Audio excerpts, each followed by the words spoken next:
There is nothing quite so cruel as hope, nothing so devastating as the moment when the tender dreams one has nurtured in the secret chambers of one's heart are dragged into the unforgiving light and trampled beneath the polished boots of indifference. Lady Arabella Thornwood understood this truth with the kind of bone-deep certainty that comes only from experience, from standing in a glittering ballroom surrounded by 500 members of the ton, while the man she loved shattered her future with the casual cruelty of someone swatting away an inconvenient fly. 6 months had passed since that terrible night at Lady Pemberton's spring ball, yet Arabella could still feel the phantom weight of her silk gown against her skin, could still smell the cloying sweetness of hothouse flowers mingling with expensive perfume,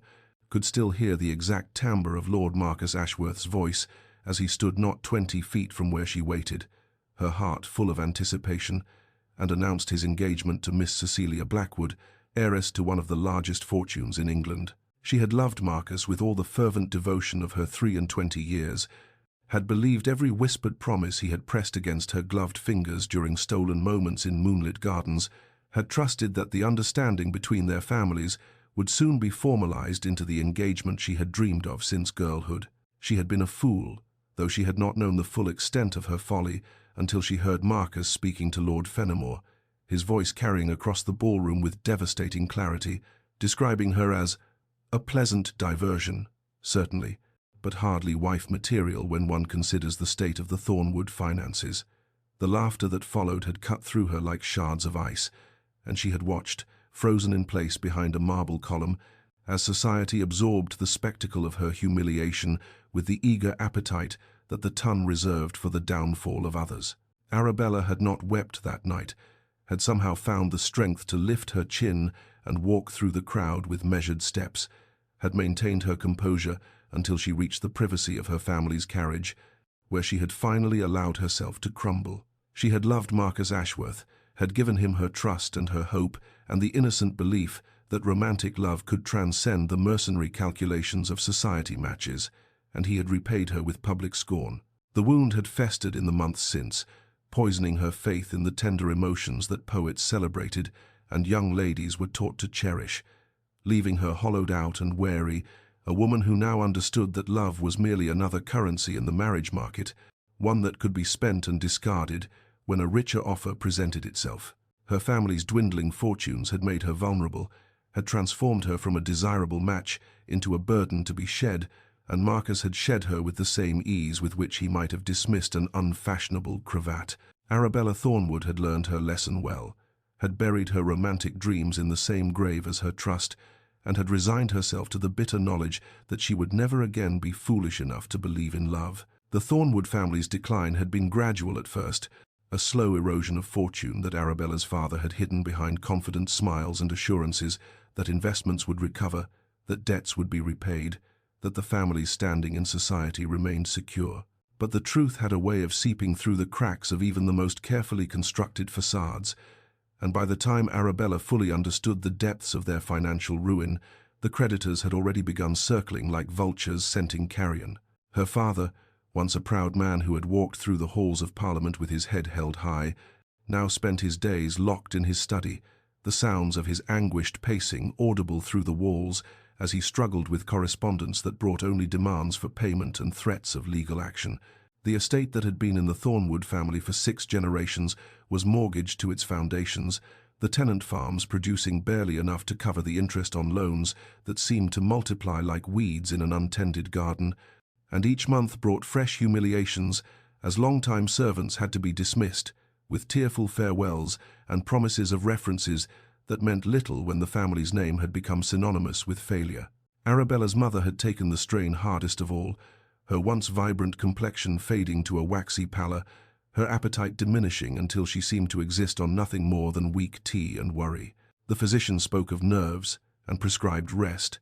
but Arabella knew that the true illness was despair, the slow suffocation of watching everything one had built crumble to dust while society watched and whispered and gradually closed its doors. Young Sophia, Arabella's sister of 18 years, had seen her own prospects wither alongside the family fortunes.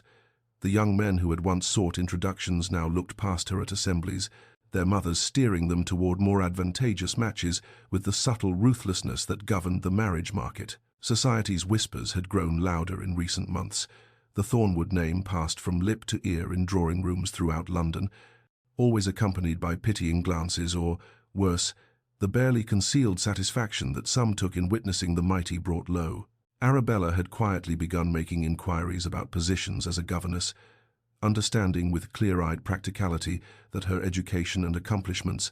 which had once been intended to make her an ornament to some nobleman's household,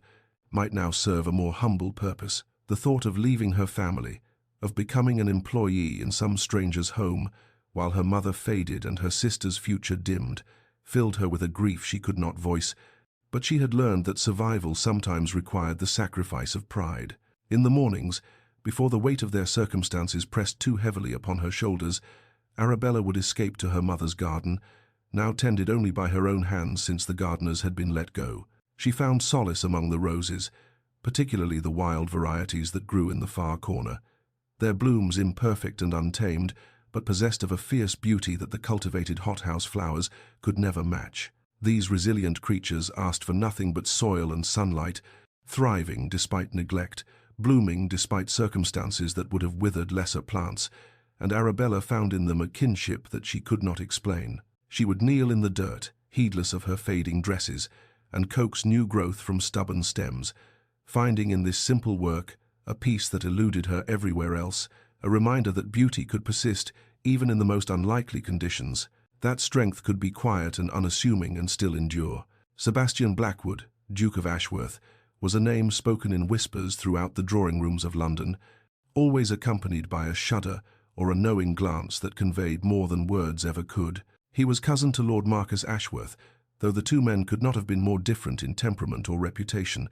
for while Marcus charmed his way through ballrooms with easy smiles and honeyed words, Sebastian had become something of a spectre, a figure of dark legend that mothers invoked to frighten daughters away from unsuitable attachments.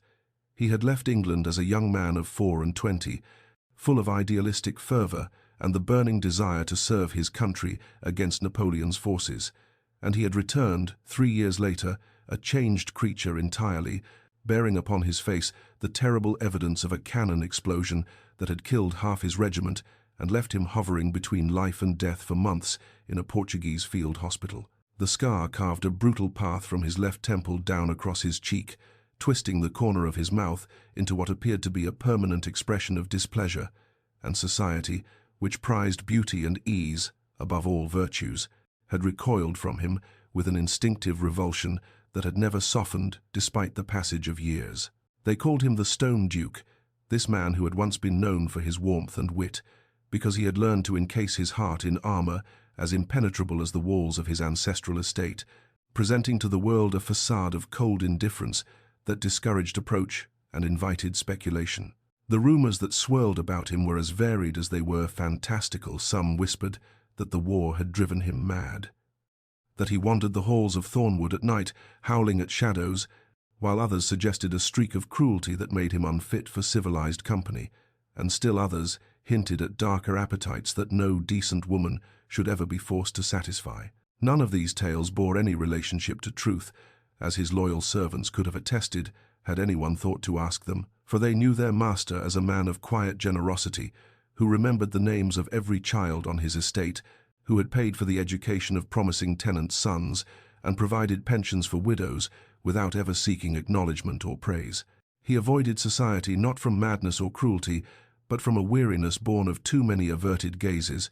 too many conversations that faltered when partners caught sight of his ruined face, too many years of understanding that he would forever be judged by the evidence of his sacrifice rather than the content of his character. Yet on one particular evening, drawn by obligation to a musicale he would rather have avoided, Sebastian found his attention captured by a young woman standing alone near a window, her posture straight despite the weight of sorrow that seemed to press upon her shoulders, her expression composed even as he watched others whisper behind their fans in her direction. He recognized her as the woman his cousin had so publicly discarded,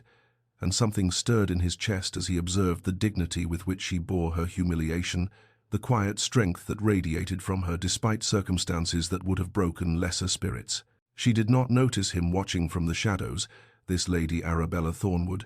but Sebastian found that he could not look away. intrigued by the resilience he perceived beneath her careful composure,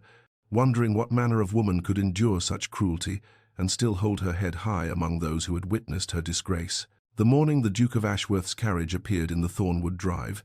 Arabella was in the garden, her hands buried in soil as she coaxed a struggling rosebush back toward life, and she did not learn of his presence until the housemaid came running, with wide eyes and breathless words, about a duke in the parlour, asking to speak with her father on a matter of urgent business. She cleaned her hands and changed her dress with trembling fingers, curiosity and apprehension warring in her chest, for she could not imagine what business the notorious Stone Duke might have with her family, whose circumstances had rendered them beneath the notice of most of society's elite. She descended the stairs quietly, intending to inquire of her father after the visitor had departed, but the study door stood slightly ajar, and the voices within carried clearly into the hallway, where she paused, frozen by the sound of her own name spoken in a voice like gravel wrapped in velvet. "Lady Arabella would want for nothing," the Duke was saying, his tone as businesslike as if he were discussing the purchase of livestock rather than a woman's future. "I would settle all your debts immediately upon the marriage, provide a generous allowance for your wife's care and your younger daughter's dowry, and ensure that the Thornwood estate remains in your family free of encumbrance." Her father's response was barely audible, strained with disbelief, and something that might have been hope or might have been shame. "Your Grace, I am not certain I understand the nature of this proposal. My daughter has no fortune, no connections that could benefit." "I am aware of Lady Arabella's circumstances," the Duke interrupted, and Arabella pressed her hand against the wall to steady herself, her heart pounding so loudly she feared they might hear it through the door. "I require a wife for practical reasons, to manage my household, to provide an heir to the dukedom, to silence the endless speculation about my solitary existence. I have no interest in the simpering debutantes the marriage market offers, girls who cannot look upon my face without flinching. Your daughter possesses qualities I have observed and found admirable: dignity, resilience, intelligence. This would be an arrangement of mutual benefit, nothing more." The silence that followed seemed to stretch into eternity, and Arabella found she could not breathe, could not move, could not reconcile the enormity of what she was hearing with the small, resigned future she had constructed for herself. Her father spoke again, his voice thick with emotion she had not heard from him in months.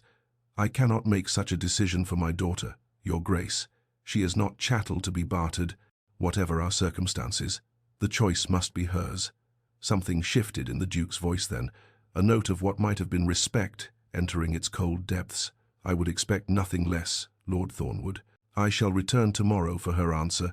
and I give you my word that whatever she decides, I will take no offense and exact no retribution. She may refuse me without consequence."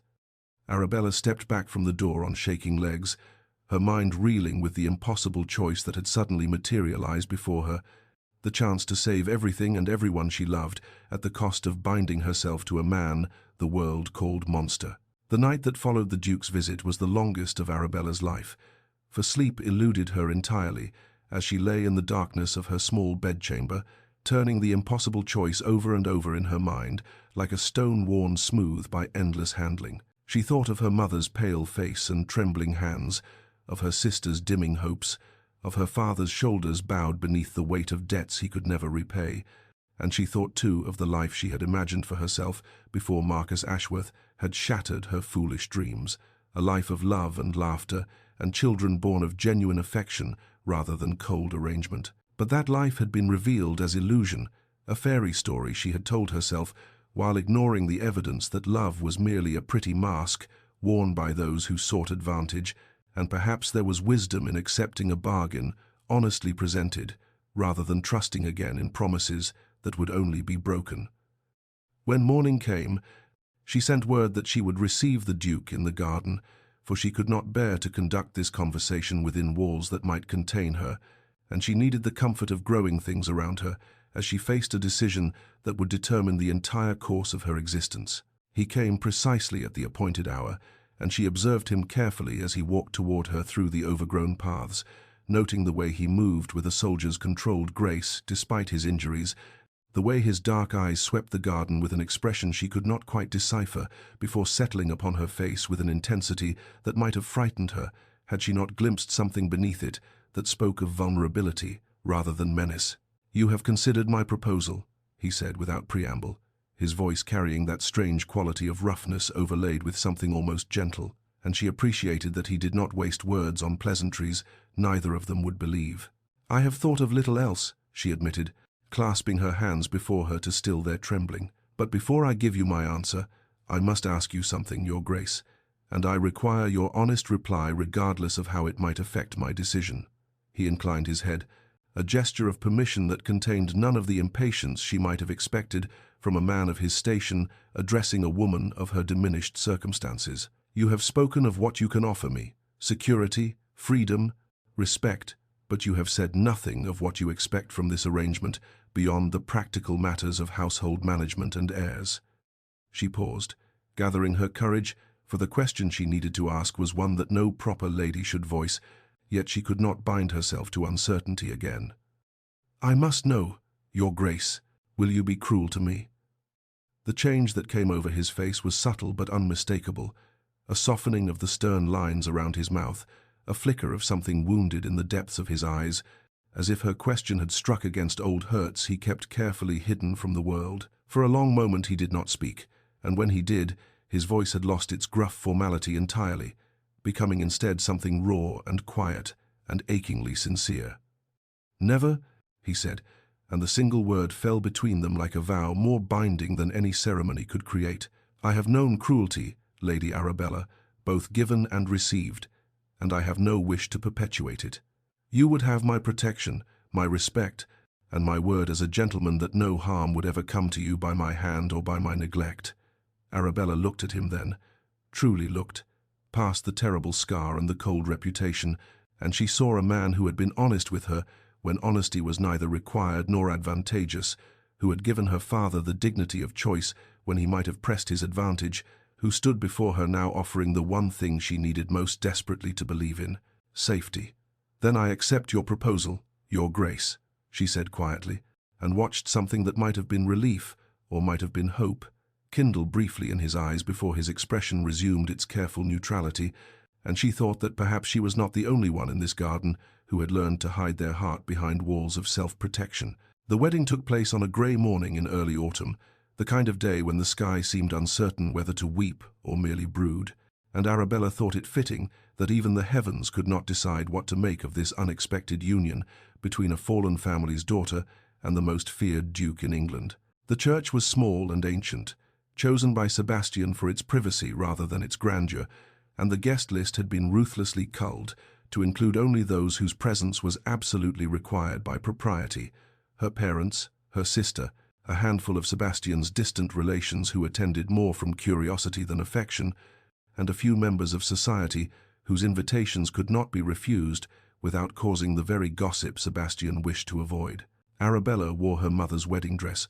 altered to fit her slighter frame, its ivory silk aged to the color of cream, left too long in sunlight, and though it was not the fashionable confection she had once imagined wearing when she had dreamed of marrying for love, she found a quiet comfort in the weight of family history upon her shoulders. Sebastian waited at the altar in severe black, his scarred face composed into an expression of such careful neutrality that she might have thought him entirely unaffected, had she not noticed, as she drew closer on her father's arm, the almost imperceptible tension in his jaw, the way his hands remained clasped before him with a rigidity that spoke of iron control rather than ease. The ceremony itself passed in a blur of ancient words and flickering candlelight,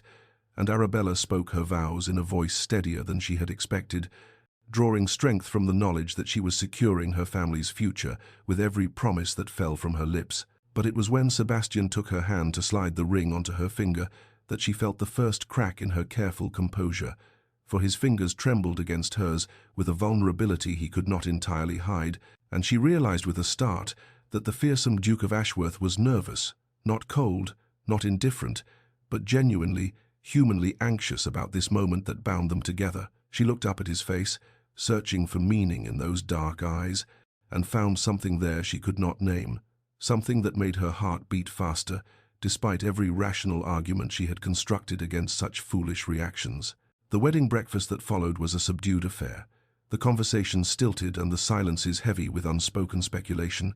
and Arabella was acutely aware of every whispered comment, every sidelong glance, every raised eyebrow that followed her movements as the new Duchess of Ashworth. She had expected Marcus Ashworth's presence. Sebastian had warned her that his cousin would attend, propriety demanding the invitation, but nothing had prepared her for the sharp twist of pain that lanced through her chest when she saw him enter the room with Cecilia on his arm, his handsome face arranged in an expression of polite boredom that did not quite reach his calculating eyes. Cecilia looked brittle and unhappy, her smile too bright and her laughter too sharp, and Arabella felt an unexpected flicker of pity for the woman who had won the prize she herself had once coveted. Throughout the breakfast, she sensed Marcus watching her with an intensity that made her skin prickle with discomfort, and when their eyes finally met across the room, she saw something flicker in his expression, regret, perhaps, or covetousness, or simply the wounded pride of a man who could not bear to see something he had discarded claimed by another. She did not realize Sebastian had noticed until she felt his hand settle against the small of her back, warm and solid and unexpectedly reassuring, a gesture so natural that anyone watching might have believed theirs was a love match rather than a bargain struck in desperation. She glanced up at him in surprise and found him looking not at her but at Marcus, his scarred face hard as granite, and in that moment she understood that, whatever else this marriage might lack, she had gained a protector who would stand between her and those who wished her harm, and the warmth of his hand against her spine felt less like possession than like promise. Thornwood Hall rose from the English countryside like a great stone sentinel, its grey walls and countless windows speaking of centuries of wealth and power and solitude, and as the carriage bearing Arabella through the imposing iron gates began its long approach up the gravel drive, she felt the weight of her new position settle upon her shoulders with an almost physical heaviness that stole the breath from her lungs. The estate was vast beyond anything she had imagined, rolling parkland giving way to formal gardens that even in their current state of careful maintenance seemed somehow melancholy, as if the grounds themselves had absorbed the loneliness of their master and now exhaled it back into the autumn air like a perpetual sigh. Sebastian sat beside her in silence, his scarred profile turned toward the window, and she wondered what memories this homecoming stirred in him, what ghosts walked these halls that she had yet to meet. When the carriage finally halted before the great front doors, a line of servants stood waiting in precise formation, their faces arranged in expressions of careful neutrality that could not quite disguise the curiosity burning in their eyes, and Arabella descended on legs that trembled only slightly, drawing upon every lesson in deportment her mother had ever taught her to present the picture of a duchess confident in her new domain. Mrs. Brennan, the housekeeper, stepped forward, first a woman of perhaps 50 years with steel-grey hair and eyes that missed nothing, yet whose curtsy held genuine warmth rather than mere formality. "Welcome to Thornwood Hall, Your Grace," she said, and something in her voice made Arabella feel that the welcome was sincere, that this woman at least did not view her as an interloper or a curiosity, but as something the household had been waiting for without quite knowing it. The tour that followed revealed room after magnificent room, each more overwhelming than the last, until Arabella's head spun with the effort of remembering which corridor led where and which rooms were hers to command. But it was when they passed a set of French doors leading to the rear grounds that her breath caught in her throat, for there, visible through the glass, lay a rose garden in a state of beautiful ruin, beds overgrown with weeds, arbors sagging beneath the weight of unpruned climbers, paths nearly obscured by encroaching grass, and something in her heart recognized it instantly as a place that had once been loved and was now abandoned to grief. "The rose garden has not been maintained for some years, Your Grace," Mrs. Brennan said quietly, following Arabella's gaze with an expression of carefully guarded sadness. "His Grace does not. That is, it was his mother's particular joy, and since her passing." She trailed off, leaving Arabella to understand what words could not convey. That evening, dinner was served in a dining room far too large for 2 people, the candlelight casting dancing shadows across Sebastian's face as they sat at opposite ends of a table that could have seated 30. The silence stretched between them, not hostile but uncertain, until Sebastian cleared his throat and asked, in that gruff voice she was beginning to recognize as his armor against the world, what pursuits had occupied her time before their marriage, and Arabella found herself speaking of books and gardens and the small pleasures that had sustained her through difficulty, and though he offered little of himself in return, she noticed that he listened with an attention that suggested her words mattered to him, and when she finally retired to her chambers, elegant rooms that smelled of lavender and possibility, she thought that perhaps this vast and lonely house was not so very different from its master.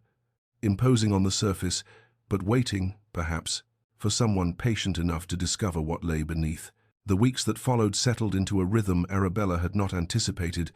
a quiet domestic pattern that was neither the passionate romance of her girlhood dreams nor the cold tolerance she had steeled herself to expect, but something altogether more mysterious, a marriage conducted in small gestures rather than grand declarations, in kindnesses performed in shadow rather than proclaimed in light. It began with the books, volumes she had mentioned only in passing during their awkward evening conversations, appearing on the small table beside her favorite chair in the sitting room, as if placed there by phantom hands,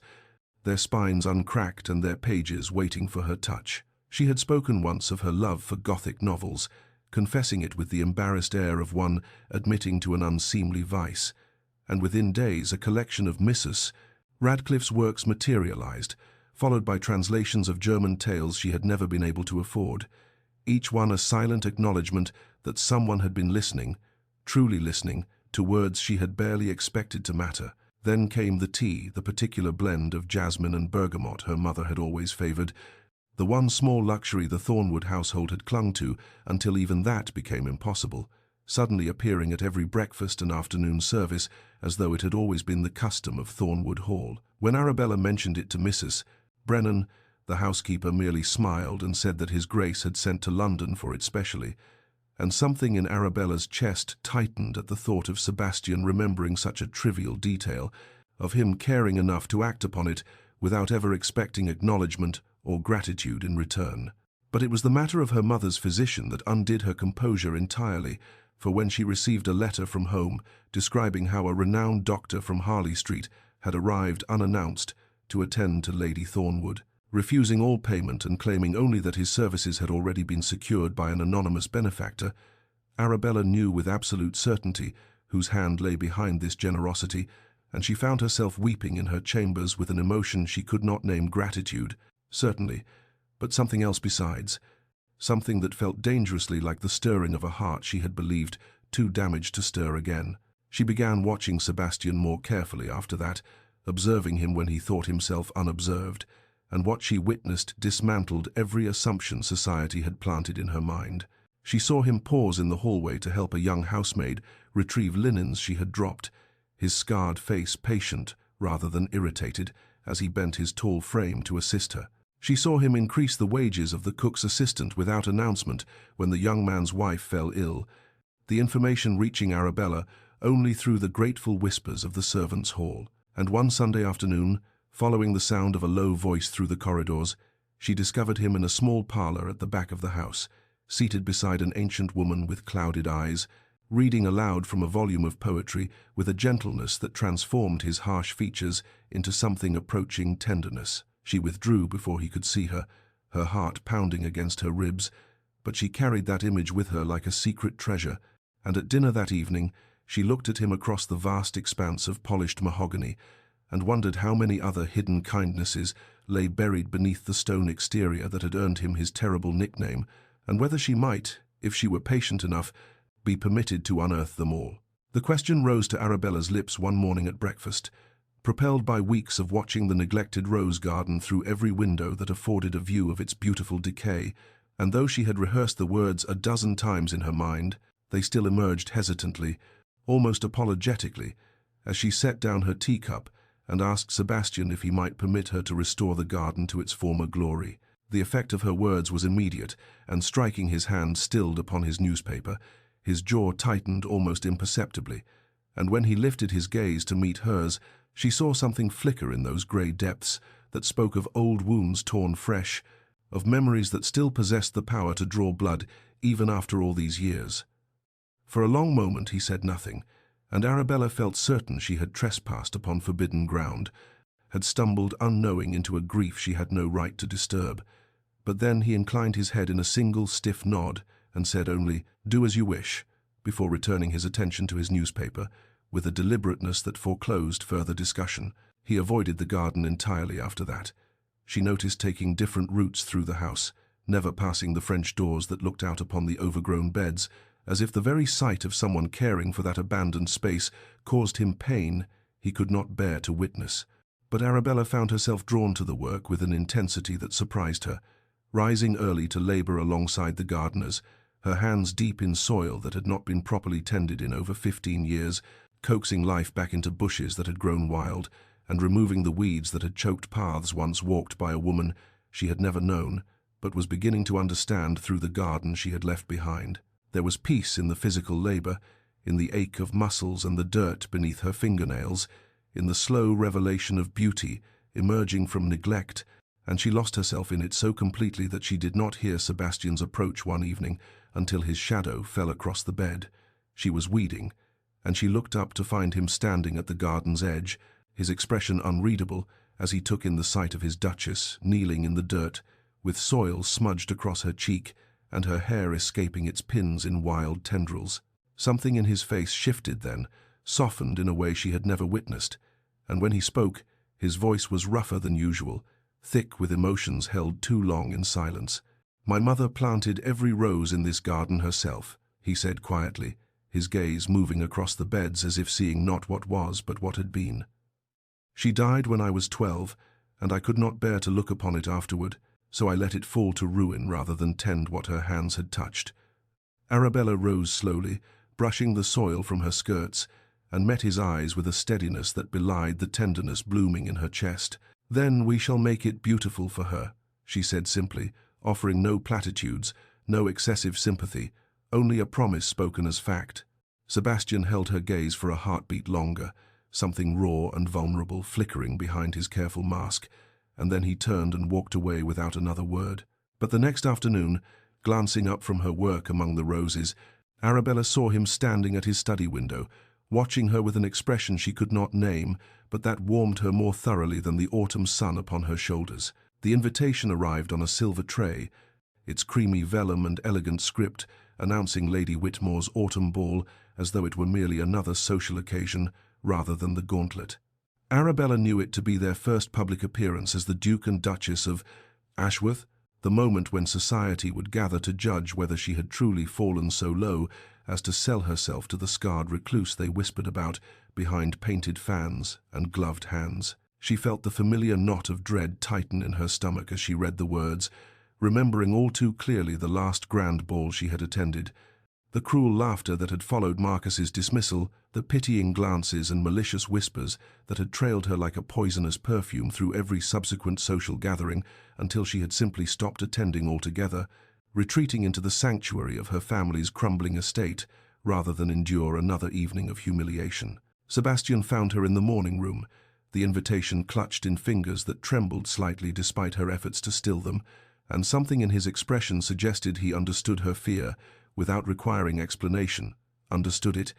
perhaps because he carried his own dread of public scrutiny, his own memories of society's cruelty written permanently upon his face.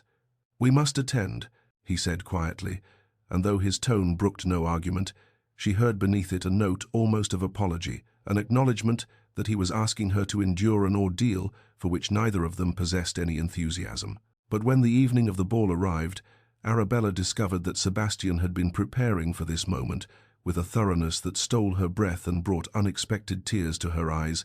for laid upon her bed was a gown of such exquisite beauty that she could only stare at it in wonder, deep emerald silk that seemed to capture the light and hold it, cut in the latest fashion, but with an elegance that transcended mere trend, accompanied by long gloves of matching hue and a velvet case that, when opened, revealed a necklace of pearls and emeralds so delicate and lovely that it could only have been a treasured heirloom. Missus Brennan, who had overseen the delivery with barely concealed delight, informed her that His Grace had sent to London 3 weeks prior for the gown, providing detailed instructions about the colour and style, and that the necklace had belonged to his mother, had not been removed from the family vault since her death, but had been cleaned and restrung specifically for this occasion. When Arabella descended the staircase that evening, transformed by silk and jewels and the careful ministrations of her lady's maid, into something approaching the woman she had once believed herself destined to become, Sebastian waited at the bottom, resplendent in severe black evening attire that emphasized his commanding presence, and as his gaze traveled over her, she saw something kindle in those grey depths that warmed her more thoroughly than any fire admiration. Certainly, but also a fierce protectiveness that spoke of battles he was prepared to fight on her behalf. "You will outshine them all," he said gruffly, offering his arm with formal precision, and though his tone was matter-of-fact rather than flowery, she understood suddenly what he was truly saying, understood that this gown and these jewels were armor he had fashioned for her, weapons against the cruelty of a society that had once cast her aside, and that in his own inarticulate way he was promising to stand beside her against whatever the evening might bring. Lady Whitmore's ballroom blazed with the light of 1,000 candles, their flames reflected endlessly in gilded mirrors and crystal chandeliers, and Arabella felt every eye upon her as she entered on Sebastian's arm, felt the whispers rise and fall like waves upon a shore as society took in the sight of the scarred duke and his unexpected bride adorned in emeralds that had not graced a woman's throat in 15 years. For a time,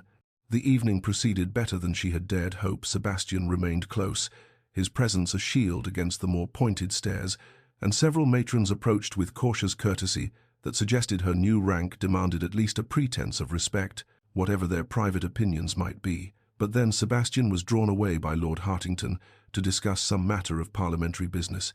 and Arabella found herself momentarily alone beside a towering arrangement of hothouse flowers, and it was in that vulnerable instant that Marcus Ashworth materialized at her elbow like a spectre from a nightmare she had believed herself finally escaping.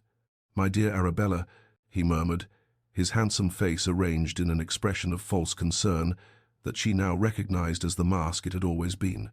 "I confess myself astonished to see you here, and in such finery, though I suppose one must dress the part when one has sold oneself to a monster." The words struck like physical blows, and Arabella felt the old wounds tear open beneath them, felt the humiliation of that terrible night 6 months ago rise in her throat like bile. But she forced herself to remain still, to betray nothing of the anguish his cruelty ignited.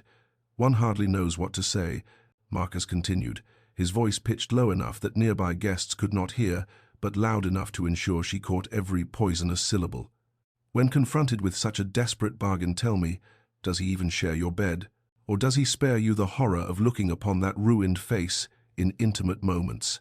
Arabella's hands trembled within her gloves, and she opened her mouth to respond, to defend herself, to defend Sebastian, but the words would not come, trapped behind the frozen wall of her shock and the treacherous voice in her mind that whispered, perhaps she deserved this mockery. Perhaps she had indeed sold herself for security and comfort, and had no right to pretend otherwise. "I believe," said a voice cold enough to freeze the very air, "that you are speaking to my wife." Sebastian stood behind Marcus, and though his tone remained perfectly controlled, something in his bearing spoke of violence barely leashed, of a soldier's instincts honed on battlefields far more dangerous than any ballroom, and Marcus paled visibly as he turned to face the Duke's terrible regard. "I suggest you listen carefully, cousin, for I will say this only once," Sebastian continued, and though he did not raise his voice, the guests nearest them had fallen silent, sensing the drama unfolding in their midst and straining to hear every word. "I am honored beyond measure to call Lady Arabella my wife, honored that a woman of such grace, such intelligence, such extraordinary worth consented to join her life with mine. Any man who failed to recognize what stood before him, who cast aside a treasure beyond price for the shallow glitter of mere fortune, is a fool of the highest order and deserving of nothing but pity." He stepped forward, and Marcus stumbled backward, his practiced composure crumbling before the Duke's quiet fury. "I would suggest you tend to your own clearly unhappy marriage before presuming to comment upon mine, and if you ever speak to the Duchess again with anything less than the utmost respect, you will discover precisely how I earned my reputation on the battlefield." The silence that followed Sebastian's words stretched through the ballroom like a held breath, every fan frozen mid-flutter, every whispered conversation extinguished beneath the weight of what society had just witnessed. The scarred Duke, whom they had pitied and feared and mocked behind his back, defending his wife with a ferocity that revealed depths none of them had suspected, while Marcus Ashworth, golden and charming and universally admired, stood exposed as something petty and cruel and unworthy of the regard he had so long enjoyed. Marcus retreated through the crowd without another word, his handsome face mottled with humiliation, and Arabella watched him go with a curious sense of something loosening in her chest, some knot of shame and unworthiness that had bound her since that terrible night 6 months ago, finally beginning to unravel beneath the realization that she had not been the one found wanting after all that Marcus's rejection had revealed his own poverty of character rather than any deficiency in her worth. The whispers began again, but they were different now, carrying notes of reassessment and grudging admiration as society processed what they had witnessed, and when Sebastian turned to her and extended his hand with formal grace, asking if she would honor him with a dance, Arabella placed her trembling fingers in his and allowed him to lead her onto the floor while the orchestra struck up a waltz. She had expected awkwardness, perhaps even difficulty given his injury,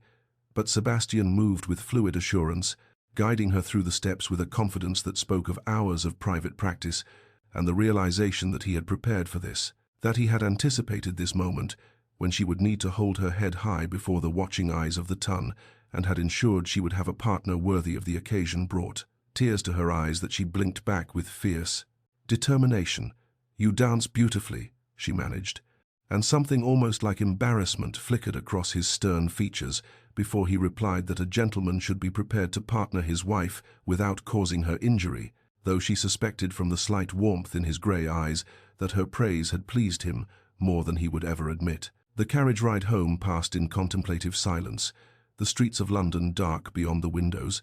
and Arabella found herself studying Sebastian's profile in the flickering lamplight, seeing not the scar that had once seemed so forbidding, but the strong line of his jaw, the intelligence in his brow, the mouth that could deliver such devastating words in her defense. "Thank you," she said finally, her voice soft in the intimate darkness, "for what you said, for defending me when I could not find the words to defend myself." He turned to look at her, and in the shadows his expression was unreadable, though his voice, when he spoke, carried a weight of conviction that seemed to reach into her very soul and take root there among the wounded places Marcus had left behind. "No one will speak ill of you while I draw breath," he said simply, as though it were merely a statement of fact rather than a vow of protection that made her heart clench with emotions she had not expected and was not yet ready to name. Before she could think better of it, before caution or propriety could intervene, Arabella reached across the space between them and laid her gloved hand gently against his scarred cheek, feeling him freeze beneath her touch as though she had struck him rather than caressed him, his entire body going rigid with shock and something that might have been fear of rejection. She realized with sudden clarity, fear that even this gentle gesture would end in revulsion when she truly felt what the war had done to him. But she did not pull away, and after a long moment she felt him lean almost imperceptibly into her palm, his eyes closing briefly as though her touch were water to a man dying of thirst. And in that small surrender, Arabella understood that whatever their marriage had begun as, it was already becoming something neither of them had anticipated. The days following Lady Whitmore's ball brought a transformation so gradual that Arabella could not have marked its precise beginning, only that she woke one morning to realize that the vast halls of Thornwood Hall no longer felt like a beautiful prison, but rather like a home, and that the man she had married for security had become someone whose presence she sought rather than merely tolerated. They began taking breakfast together, a practice that had started when Sebastian appeared in the morning room one day, claiming that eating alone had grown tedious, though the faint color in his cheeks suggested the excuse was merely a pretense for seeking her company, and from there it seemed natural to extend their time together into morning walks through the grounds, into afternoons spent reading in companionable silence in the library, into evenings of conversation that stretched long past the proper hour for retiring. Sebastian revealed himself to her in pieces, like a man unaccustomed to sharing anything of his inner self, but unable to resist the gentle persistence of her interest. He spoke of his love for astronomy, of the nights he spent in the small observatory his father had built, mapping stars and finding solace in the vast indifference of the heavens to human suffering. And he showed her the telescope through which she saw the rings of Saturn for the first time, her gasp of wonder drawing from him a smile so genuine it transformed his stern features entirely. He spoke too of darker things, of the guilt that haunted him still for the men he had lost in battle, young soldiers whose faces he remembered with terrible clarity and whose deaths he reviewed endlessly in his mind, searching for the decisions he might have made differently, the orders that might have saved them, and Arabella listened without offering false comfort, understanding that some wounds required witnessing rather than healing. In turn, she found herself sharing confidences she had never spoken aloud, her fear that Marcus had been right, that she was somehow insufficient, that even her own family's love was not enough to make her worthy of being chosen for herself rather than for what she might bring to a marriage, and Sebastian listened with an intensity that made her feel as though her words mattered, as though her wounds were worthy of attention. They understood each other's brokenness in a way that required no explanation. Two people who had learned that the world could be cruel and who had built walls accordingly, now discovering that those walls might have windows after all. One evening, as autumn painted the grounds in gold and crimson, and they sat together in the drawing-room while rain traced silver paths down the window-panes, Arabella made some observation about a character in the novel they were discussing. She could not afterward remember what she had said,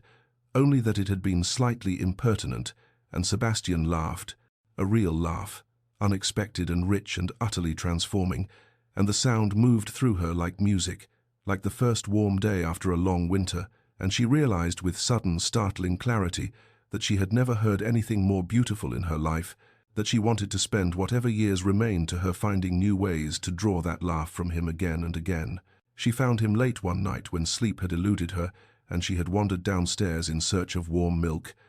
only to see the flicker of candlelight beneath the study door and feel some instinct draw her toward it rather than away, some understanding that the man beyond that door might need her presence even if he would never ask for it himself. Sebastian sat in the leather chair beside the cold fireplace, a glass of brandy untouched on the table beside him, his eyes fixed on some distant point that Arabella knew was not within this room at all, but rather somewhere far away, in some blood-soaked field in Spain, where young men had died and left their ghosts to follow the survivors home. She did not speak, did not ask what troubled him, simply crossed the room on silent feet and settled into the chair across from him, tucking her feet beneath her dressing gown and letting the silence stretch between them, like a bridge he might choose to cross when he was ready. Minutes passed, perhaps an hour, marked only by the guttering of candles and the distant sound of the clock in the hallway, and then finally Sebastian spoke in a voice roughened by memory, telling her of the battle at Badajoz,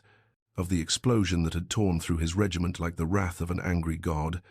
of the searing agony that had consumed the left side of his face, and the weeks of fever that followed, when death would have been a mercy he was not granted. He spoke of the surgeon who had saved his life through sheer stubborn refusal to let another officer die on his table, of the months of recovery in a Portuguese monastery, where kind monks had changed his bandages and fed him broth, and never once flinched from the ruin of his features, and of the terrible day when the bandages came off for the last time, and he saw in the mirror what he had become, a monster from a Gothic novel,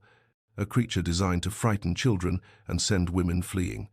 And then he told her about Lady Catherine Ashworth, cousin to Marcus, and the woman Sebastian had loved since boyhood, to whom he had written every week from the front, and who had promised to wait for him, no matter how long the war might last. He told her how Catherine had been there when he returned to England, how she had rushed forward to greet him with joy on her face that transformed to horror the moment she saw what remained of his features, how she had actually screamed, had stumbled backward with her hand pressed to her mouth, and then had turned and fled the room without a single word, and how that single moment had taught him more about his place in the world than all the years of his life before combined. "I learned then," Sebastian said quietly, his voice carrying the weight of old grief accepted but never forgotten, "that I would never be wanted, only tolerated, that the best I might hope for was a practical arrangement with a woman who could steel herself to endure my presence in exchange for the comforts my fortune could provide." Arabella rose from her chair and crossed to kneel beside him, taking his scarred hand in both of hers and pressing it against her heart,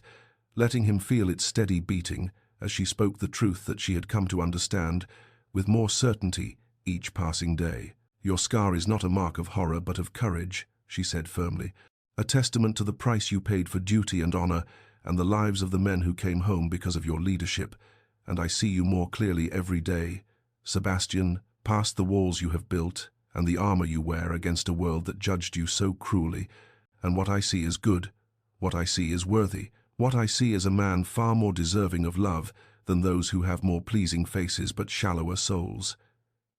He stared at her as though she had spoken in a foreign tongue, as though her words could not possibly mean what they seemed to mean. And then his composure finally cracked, and he gathered her into his arms with a desperation that spoke of years of loneliness and longing. And Arabella held him close and let him tremble against her, understanding that this was a gift she could give him, not pity, never pity, but acceptance, complete and unwavering and utterly true. The rose garden had reached its full glory when Sebastian came to find her there, the autumn sun warming the last blooms of the season into a riot of crimson and gold and palest pink that seemed to glow with an inner light, and Arabella looked up from the bush she had been pruning to see him standing at the entrance to the garden with an expression on his face that she had never seen before, something raw and unguarded and almost frightened, as though he were approaching a cliff's edge and could not decide whether to step back to safety or leap into the unknown. She set down her shears and rose, brushing soil from her gardening apron, and waited as he walked toward her with steps that seemed to require tremendous effort, his hands clenching and unclenching at his sides, in a rhythm that spoke of nerves she had never imagined the composed Duke of Ashworth could possess. "Arabella," he began, and then stopped, his jaw working as though the words he needed were lodged somewhere deep within him and refused to emerge. And she had never seen him struggle, so this man, who commanded rooms with his presence, who had faced cannon fire without flinching, who had endured the cruelty of society with stoic dignity, now standing before her, as vulnerable as a boy confessing his first transgression. "I find that I must speak," he continued, his voice rough and halting, "though I have never been skilled with words, though I fear that what I am about to say will change everything between us, and perhaps not for the better, but I have discovered that I am no longer capable of keeping this truth contained within me. And if there is one thing the war taught me, it is that life is too uncertain to leave important things unsaid." He took a breath that shuddered through his entire frame, and when he spoke again, his eyes met hers with an intensity that seemed to pierce straight through to her soul. "I entered our marriage expecting nothing but a practical arrangement, a wife who could tolerate my presence, a household managed with competence, perhaps eventually an heir to carry on the family name. I expected to live beside you in cordial distance, two people sharing a roof but nothing more, and I believed that this would be enough, because I had long ago accepted that nothing more would ever be possible for a man such as myself." His voice cracked on the final words, and he pressed on as though afraid that stopping would mean never finishing. "But you have undone me entirely, Arabella, you with your quiet strength and your gentle heart, and your absolute refusal to see me as the monster society named me. You have dismantled every wall I built and left me defenseless against feelings I thought myself incapable of experiencing." He stepped closer, close enough that she could see the slight tremor in his scarred cheek, the desperate hope warring with desperate fear in his eyes. "I love you," he said, the words emerging as though torn from somewhere deep within his chest. "I have loved you perhaps since I watched you carry yourself with such dignity at that wretched ball, when my worthless cousin humiliated you before all of society, when I looked at you and saw not a woman defeated but a woman unbowed. And I vowed in that moment that someone should treasure you as you deserved, though I never imagined that someone might be me." He reached out and took her hand, his fingers trembling against hers. "I love you, and I will understand if you cannot return the feeling I ask for nothing. Expect nothing, demand nothing, but I could no longer keep this truth hidden from you, because you deserve honesty above all things, and the greatest dishonesty would be to stand beside you day after day, pretending that my heart does not belong to you, completely and irrevocably and forever." Arabella felt the world fall away around her, the roses and the autumn sun and the distant sounds of the estate all fading into insignificance, as Sebastian's words echoed through her heart like the tolling of bells, announcing some great and wonderful truth, and she found that her eyes had filled with tears, not of sorrow but of joy, so profound it seemed almost too vast to contain within her chest, too overwhelming to express through mere words, though words were all she had to offer in return for the gift he had just given her. "Sebastian," she breathed, and her voice trembled with the weight of everything she had been afraid to feel, everything she had told herself was impossible, after Marcus's betrayal, had taught her that love was a cruel illusion designed to wound those foolish enough to believe in it. "I have been such a coward. hiding behind the walls I built to protect myself from ever being hurt again, telling myself that our arrangement was enough, that security and respect were sufficient, that I did not need or want anything more. But I have been lying to myself for weeks now, perhaps for months, because the truth is that I have fallen in love with you so completely that I can no longer remember what my heart felt like before you filled it. She stepped closer to him, close enough to see the desperate hope flickering to life in his dark eyes, close enough to smell the familiar scent of sandalwood and something uniquely him that had become more precious to her than the finest perfume. "I love your hidden kindness," she continued, the words pouring forth now like water released from a dam. "The way you care for everyone around you while asking for nothing in return. The way you read to old Mrs. Patterson and remember every servant's birthday and send physicians to tend my mother without ever expecting thanks or acknowledgement. I love your quiet strength, the way you carry the weight of your responsibilities without complaint, the way you faced society's cruelty with dignity when lesser men would have hidden away entirely. I love your gentle soul that you guard so carefully from the world, but that I have been privileged to glimpse in our conversations, in our walks through the grounds, in every moment we have shared." She reached up and cupped his face in both her hands, her palms resting against the scarred and unscarred sides alike with equal tenderness, and she watched his eyes widen with something approaching wonder as she spoke her final truth. "I love you, Sebastian Blackwood, and I am done being afraid of that love." He made a sound that was half sob and half laugh, and then his arms were around her, and his lips were on hers, and their first true kiss was everything Arabella had never dared to hope for, tender and passionate and desperate and reverent all at once, a claiming and a surrender, a promise sealed without words. When they finally broke apart,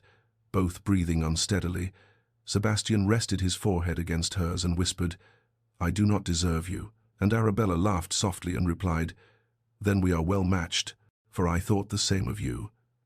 And he kissed her again as the roses swayed around them in the autumn breeze, as if nature itself celebrated their union. That night, when Sebastian came to her chamber, there was no awkwardness between them, no hesitation, only the natural progression of two hearts that had finally found the courage to recognize what they meant to each other, and Arabella discovered that intimacy with someone who truly cherished you was a revelation beyond anything she had imagined. Every touch, a declaration, every whispered word a vow, every moment a gift freely given and gratefully received. Afterward, wrapped in his arms with her head resting against his chest where she could hear the steady beating of his heart, Arabella told him quietly, "This is the first time in my life I have felt truly seen." And Sebastian held her closer, pressing a kiss to her hair, and replied in a voice rough with emotion,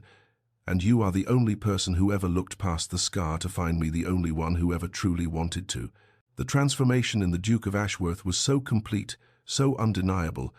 that even the most hardened gossips of London society found themselves forced to reassess everything they had believed about the man they once called the Stone Duke, for the gentleman who now appeared at social functions bore almost no resemblance to the cold and forbidding figure who had haunted the edges of ballrooms for years. This Sebastian Blackwood smiled, laughed softly at his wife's whispered comments, and looked upon the Duchess with such open adoration that Lady Whitmore herself declared to a gathering of matrons that she had never, in all her years, witnessed a better matched couple, that the way the Duke's eyes followed his wife across any room spoke of a devotion that most marriages never achieved, even after decades. The Tun watched with fascination as Arabella bloomed under her husband's attentive care, her beauty seeming to increase with each passing week as happiness worked its magic upon her features, and where once society had pitied her for binding herself to a scarred recluse, now they envied her for capturing the heart of a man whose love was written plainly upon his face for all to see. Meanwhile, whispers of a different sort followed Marcus Ashworth and his wife Cecilia through every gathering they attended, for their fortune had diminished considerably due to Marcus's reckless gambling, and Cecilia's perpetually pinched expression and sharp tongue suggested a marriage devoid of any warmth or affection,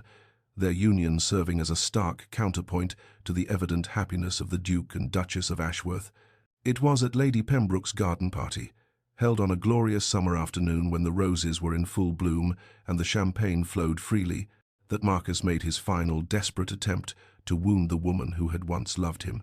Approaching Arabella, when she stood momentarily apart from Sebastian, admiring a particularly fine climbing rose. "You seem content enough," Marcus said, his voice carrying that familiar poisonous undertone she remembered so well. "But I often wonder whether you think about what might have been, whether you lie awake at night imagining the life you could have had with a whole man rather than a scarred ruin. You could have been mine, you know, if only circumstances had been different." Before Arabella could respond, Sebastian appeared at her side, his presence calm and steady and utterly unruffled by Marcus's provocation, and he said nothing at all. Simply stood beside his wife with one hand resting gently at the small of her back, his very silence a more eloquent dismissal than any cutting remark could have been. Arabella looked at Marcus, truly looked at him, and found that the sight of him stirred nothing within her heart, except perhaps a distant pity for a man so incapable of recognizing genuine worth. "Lord Ashworth," she said quietly, her voice carrying the serene confidence of a woman completely secure in her happiness. "I have everything I could ever want: a husband who treasures me, a home filled with love, and a future bright with promise. I wish you the happiness you deserve." The words were perfectly polite, entirely proper, and devastatingly final, delivered with such quiet dignity that even Marcus understood he had been thoroughly and irrevocably dismissed, that the woman before him had moved so far beyond him that he could never hope to touch her again. And as he retreated with whatever remained of his dignity, Sebastian lifted his wife's hand to his lips and pressed a kiss to her fingers, while society watched and smiled and acknowledged what had become undeniably clear: the Duke and Duchess of Ashworth had found in each other something rare and precious and true. 3 years had passed since that golden afternoon in the rose garden, when two wounded hearts had finally found the courage to speak their truth, and Thornwood Hall had transformed so completely that visitors who remembered its former lonely grandeur scarcely recognized the estate that now hummed with warmth and laughter, and the particular chaos that only a house filled with love could possess. The corridors that had once echoed with Sebastian's solitary footsteps now rang with the patter of small feet and the delighted shrieks of a child at play, and the servants who had spent so many years worrying over their master's isolation now smiled constantly as they went about their duties, remarking to one another that the Duchess had brought the hall back to life in ways none of them had dared to hope for. Arabella's mother had made a remarkable recovery under the care of the physicians Sebastian had engaged, and she now resided in a charming cottage on the edge of the estate, where she could tend her own small garden and visit her grandchild whenever she wished, her health restored and her worries vanquished by the security her son-in-law had provided, without ever once making her feel beholden. Young Miss Thornwood, now Lady Catherine Hartwell, had made a love match of her own with a kind young baron whom Sebastian had quietly introduced to the family during a house party, a gentleman of modest fortune but exceptional character, who adored Catherine with the same devoted constancy that Sebastian showed Arabella, and the two sisters often spent afternoons together in the rose garden that had become legendary throughout the county for its beauty and its romantic history. It was in this very garden that Arabella stood on a warm September afternoon, her hand resting upon the swell of her belly where their second child grew, watching as her 2-year-old son Edward toddled determinedly through the flower beds with his father following patiently behind, and her heart felt so full she thought it might overflow entirely when she saw tiny fingers reach up to grab Sebastian's scarred cheek with the innocent fearlessness of a child who had never known his father to be anything other than the gentlest man in the world. Sebastian did not flinch from his son's touch, had never flinched from it, not even when Edward was a squalling infant who seemed determined to explore every inch of his father's face, and Arabella remembered with a bittersweet pang how he had wept silently the first time Edward had pressed a clumsy baby kiss to his scar, overwhelmed by the unconditional acceptance of a child who saw no monster, only his beloved papa. She watched now as Sebastian scooped their son into his arms, pointing out a butterfly dancing among the roses, his deep voice soft with patience as he answered the endless stream of questions that poured from Edward's lips, and she thought that the man society had once called the Stone Duke had become the most tender father she could ever have imagined, that the love he had kept locked away for so many years now flowed freely toward his family in an endless, abundant stream that showed no signs of ever running dry. The evening sun painted the sky in shades of amber, and rose as Arabella settled onto the stone bench on the terrace, her hand resting upon the swell of new life within her, while she watched Sebastian carry their drowsy son back toward the house, Edward's dark curls, so like his father's, resting against Sebastian's broad shoulder as the child surrendered to sleep with the utter trust that only a well-loved child could possess. And in this quiet moment between the golden light of day and the soft purple of approaching twilight, Arabella found herself reflecting upon the extraordinary journey that had brought her to this place of perfect contentment, remembering with something almost like gratitude the broken woman she had once been, the woman who had stood in her mother's garden with dirt beneath her fingernails and despair in her heart, who had expected nothing from life but survival, who had accepted a marriage proposal, believing she was trading her dreams for security, and finding instead that she had stumbled into something far more precious than any dream she had ever dared to imagine. She remembered the whispers that had followed her acceptance of the Duke's proposal, the pitying glances, the dire warnings from well-meaning acquaintances who told her she was sacrificing herself to a cold and scarred recluse, and she thought now of how terribly wrong they had all been, how utterly incapable the world was of seeing past surfaces to the truth that lay beneath. For the man they called the Stone Duke had proven himself to be the warmest and most tender husband any woman could hope for, his love expressed not in flowery declarations, but in 1,000 small kindnesses. In the way he still ensured her favorite books appeared before she could request them, in the way he rubbed her aching feet without being asked, now that her pregnancy made standing difficult, in the way he looked at her across crowded rooms as though she were the only person present worth seeing. Sebastian returned as the last light faded, settling beside her on the bench and drawing her close against his side with the ease of long intimacy. And when she leaned her head upon his shoulder, she felt him press a kiss to her hair with the quiet reverence that still made her heart flutter even after years of marriage. "I have been thinking," she said softly, "about how different my life might have been if I had never accepted your proposal, and I find I cannot even imagine the woman I would be now. She seems like a stranger to me, that frightened girl who believed love was nothing but a path to pain." Sebastian was quiet for a moment, his thumb tracing gentle circles on her shoulder. "You saved me," he said finally, his voice low and rough with emotion. "I was so certain I would spend my life alone, that the war had taken from me any chance of happiness, and then you came and saw something in me that I had forgotten existed." Arabella lifted her head to look at him, reaching up to touch the scar that she had come to love as dearly as any other part of him, that mark of courage and survival that had once made the world recoil, but that she saw now only as evidence of his strength. "We saved each other," she corrected gently, and when he pulled her closer still, she thought that every warning, every doubt, every moment of suffering she had endured had been worth it to arrive at last in this place of perfect peace, wrapped in the arms of the man who had taught her that love, true love, was not the giddy infatuation of youth, but something deeper and stronger, a choice made daily, a commitment renewed with every sunrise, a garden tended faithfully until it bloomed beyond all expectation. The fire crackled softly in the hearth of the library at Thornwood Hall, casting warm, golden light across the scene that would remain forever etched in Arabella's heart. Sebastian settled in his favorite armchair, with young Edward curled upon his lap, the child's dark eyes growing heavy as his father's deep voice wove the familiar words of a bedtime story into the peaceful air, and Arabella herself resting upon the settee nearby, with her hand draped across her belly where their daughter, for she was certain this child would be a girl, turned and kicked with the spirited energy that seemed to run in their family. And in this moment of perfect domestic tranquility, she understood with crystalline clarity that she had been given a gift beyond all measure,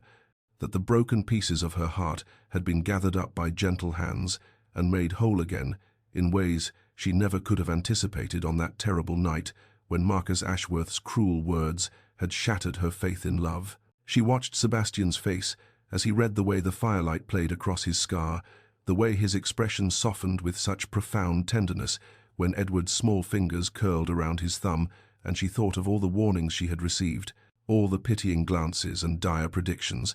and she wanted to laugh at how utterly wrong the world had been, for they had looked upon the surface and seen only damage where the greatest treasure lay hidden beneath. They had judged by appearances and missed entirely the beautiful soul that dwelt within this man, whom society had dismissed as cold and ruined. Love, she had learned, grew best from the soil of respect and honesty, took root in the quiet moments rather than the grand gestures, flourished when tended with patience and watered with kindness,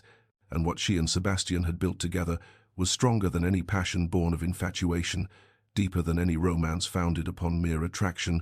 for they had seen each other truly scars, both visible and invisible, and had chosen one another not despite their wounds, but with full knowledge of them, finding in their shared brokenness not weakness, but the very foundation of an unshakable bond. Edward's breathing had slowed into the rhythm of sleep, and Sebastian rose carefully to carry their son to the nursery,